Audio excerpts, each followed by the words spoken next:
दोस्तों, अगर आप मेरे चैनल पर आए हैं तो कृपया चैनल को सब्सक्राइब करने के साथ साथ बेल आइकन पर क्लिक करके ऑल पर क्लिक कर देना जी। हेलो दोस्तों, हमारे चैनल में आप सभी का स्वागत है। आज हम महाभारत से संबंधित जयद्रथ की दुर्गति के बारे में सुनेंगे। तो आइए दोस्तों सुनते हैं। एक बार पांचों पांडव आवश्यक कार्यवश बाहर गए हुए थे। आश्रम में केवल द्रौपदी, उसकी एक दासी और पुरोहित धौम्य ही थे।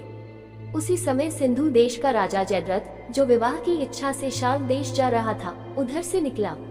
अचानक आश्रम के द्वार पर खड़ी द्रौपदी पर उसकी दृष्टि पड़ी और वह उस पर मुग्ध हो उठा। उसने अपनी सेना को वहीं रोककर अपने मित्र कोटिकास्य से कहा, कोटिक तनिक जाकर पता लगाओ कि यह सर्वांग सुंदरी कौन है।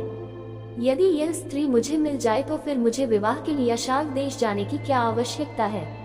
मित्र की बात सुनकर कोटिकास्य द्रौपदी के पास पहुंचा और बोला, हे कल्याणी, आप कौन हैं?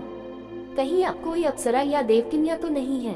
द्रौपदी ने उत्तर दिया, मैं जग विख्यात पांचों पांडवों की पत्नी द्रौपदी हूँ। मेरे पति अभी आने ही वाले हैं, अतः आप लोग उनका आतिथ्य सेवा स्वीकार करके यहाँ से प्रस्थान करें। आप लोगों से प्रार्थना है कि उनके आने तक आप लोग कुटी के बाहर विश्राम करें। मैं आप लोगों के भोजन का प्रबंध करती हूँ। कोटिकास्य ने जयद्रथ के पास जाकर द्रौपदी का परिचय दिया।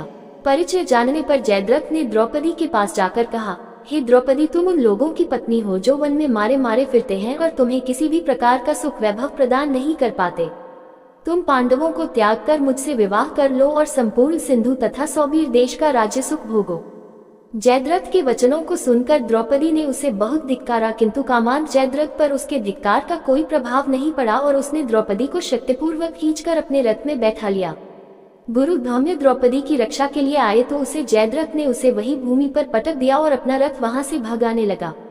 द्रौपदी रथ में विलाप कर रही थी और गुरु धौम्य पांडवों को पुकारते हुए रथ के पीछे पीछे दौड़ रहे थे। कुछ समय पश्चात जब पांडवगण वापस लौटे तो रोते कलपते दासी ने उन्हें सारा वृतांत कह सुनाया। सब कुछ जानने पर पांडवों ने जयद्रथ का पीछा किया और शीघ्र ही उसकी सेना सहित उसे घेर लिया। दोनों पक्षों में घोर युद्ध होने लगा।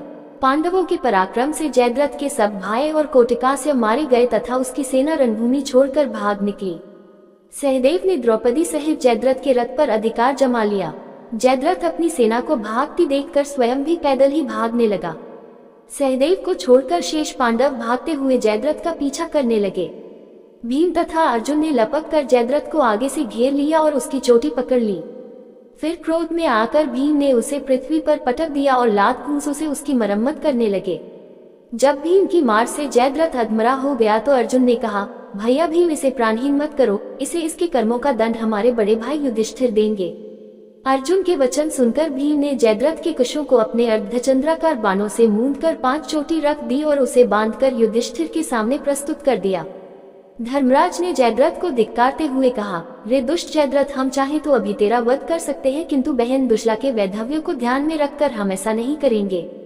जा, तुझे मुक्त किया। ये सुनकर जयद्रथ कांतिहीन हो लज्जा से सिर झुकाए वहां से चला गया। वहां से वन में जाकर जयद्रथ ने भगवान शंकर की घोर तपस्या की।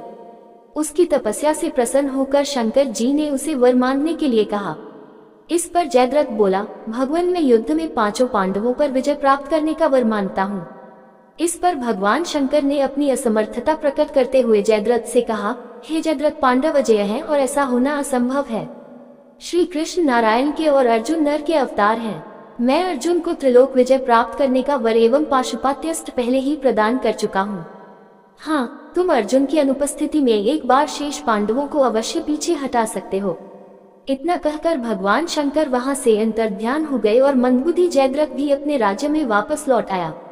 उम्मीद करते हैं दोस्तों, आपको ये जयद्रथ की दुर्गति महाभारत से संबंधित ज्ञान सुनने में अच्छा लगा होगा। इसी के साथ विदा लेते हैं। कल फिर एक नए महाभारत से संबंधित ज्ञान लेकर हाजिर होंगे। तब तक सभी दोस्तों को जय श्री कृष्णा जी।